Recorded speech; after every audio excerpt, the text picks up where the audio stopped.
Il y a quelques semaines, je me suis mis à regarder des dessins animés pour enfants. Et je parle bien de ceux qui ont été faits pour les enfants, pas de Naruto, One Piece et ce genre de trucs. Ça m'a surpris et j'ai voulu comprendre pourquoi. C'est comme ça que j'ai découvert 3 choses. Il s'agit de 3 éléments propres aux dessins animés pour enfants qui cachent le secret de leur succès.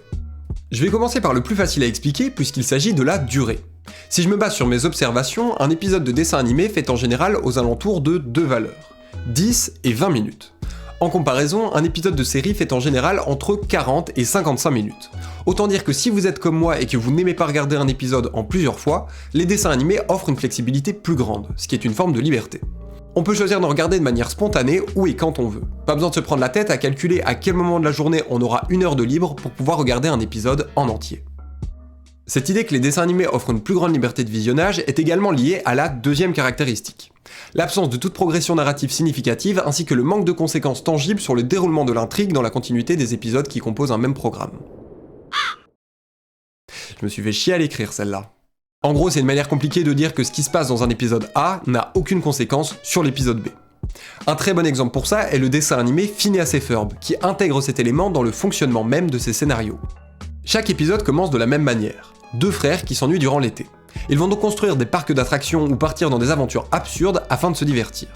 Mais à la fin de chaque épisode, un concours de circonstances entraîne la disparition totale des preuves de ce qu'il s'était passé. On en revient donc à la situation initiale, 2 frères qui s'ennuient durant l'été. Épisode suivant. De cette manière, vous pouvez non seulement regarder les épisodes dans l'ordre que vous voulez, mais surtout, cela permet d'espacer librement la durée entre le visionnage de 2 épisodes. Je m'explique. Imaginons que vous ayez commencé à regarder une série, prenons Stranger Things comme exemple. Vous la commencez le week-end et vous regardez 2-3 épisodes, mais vous avez une semaine chargée et vous ne trouvez pas le temps pour en regarder un autre avant le week-end suivant. C'est alors que dans l'épisode 4, Lucas fait référence à une théorie que Mike avait évoquée dans le premier épisode. Mais comme vous l'avez vu il y a plus d'1 semaine, vous ne vous souvenez plus de ce dont il parle. Pour prendre un autre exemple, lorsqu'une nouvelle saison de votre série préférée sort, je suis à peu près certain que vous revisionnez la saison précédente pour vous rappeler ce qui s'était passé. Tout ça pour dire que le problème ne se présente pas avec les dessins animés, puisqu'ils n'ont pas de continuité, ce qui offre à nouveau une liberté plus grande et impose moins d'engagement. Et je sais que ce n'est pas vrai pour tous les dessins animés, mais dans ce cas, la progression scénaristique est souvent peu importante. Elle n'empêche donc pas la compréhension d'un épisode si l'on n'a pas vu les précédents. C'est le cas de Phineas et Ferb, pour reprendre cet exemple. Il y a une chose dont je n'ai pas encore parlé et qui est pourtant assez importante. L'histoire. Comme il s'adresse à des enfants, les dessins animés sont peu complexes scénaristiquement. D'autant plus que, comme on vient de le voir, le scénario doit pouvoir tenir en un seul épisode d'une dizaine de minutes. À première vue, on pourrait considérer cela comme un défaut, car ça signifie que nous n'aurons pas droit à une intrigue digne de la saison 1 des Anneaux de Pouvoir. Ah non, pardon, je me suis trompé, ça y en a pas non plus. C'est donc ici que je dois apporter une précision très importante. Je regarde des dessins animés uniquement pour me divertir. Vous allez me dire que je pourrais faire la même chose avec une série, qui en plus possède en général un scénario mieux développé. Mais je trouve personnellement les dessins animés plus divertissants, justement parce qu'ils n'ont pas un scénario trop développé.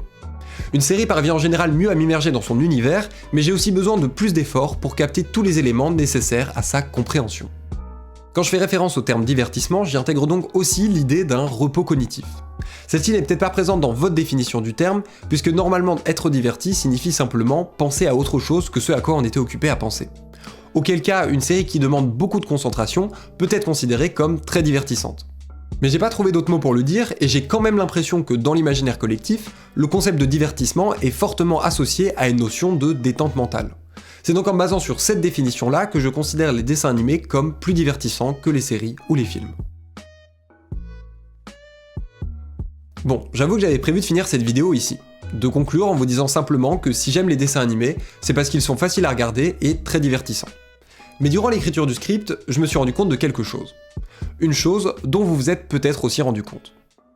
Tout ce que j'ai dit dans cette vidéo concerne aussi le contenu sur les réseaux sociaux. Un format généralement court, sans connexion entre les épisodes, que l'on peut regarder où et quand on veut avec une grande flexibilité, et pour lequel, si on reste dans le divertissement, il n'y a pas besoin de beaucoup de concentration pour comprendre. Je ne pense pas que ça soit une coïncidence si cette formule revient aussi souvent. Ce qui me fait me poser une question. Ces éléments que j'ai cités ne seraient-ils pas les composantes d'une sorte de version ultime du divertissement ? Divertissement qui, sans ces éléments, perdrait une grande partie de son potentiel. Ce qui me fait me poser une autre question. Quels sont les autres éléments nécessaires pour créer la version ultime du divertissement ? Je vous préviens tout de suite, j'ai pas la réponse, parce que j'ai pas écrit cette vidéo en cherchant à répondre à cette question, et que dans tous les cas, je pourrais jamais y répondre tout seul. Mais c'est là que vous pouvez m'aider, parce que vous avez tous et toutes aussi des manières de vous divertir. J'ouvre donc les commentaires de cette vidéo avec cette question. Quels sont selon vous les éléments qui forment le meilleur divertissement? Vous pouvez tous et toutes répondre, même si vous regardez pas de dessins animés, de séries ou de contenu sur les réseaux. Parce que c'est ça qui est beau avec le divertissement, peu importe la forme qu'on lui donne, c'est une chose qui nous concerne tous.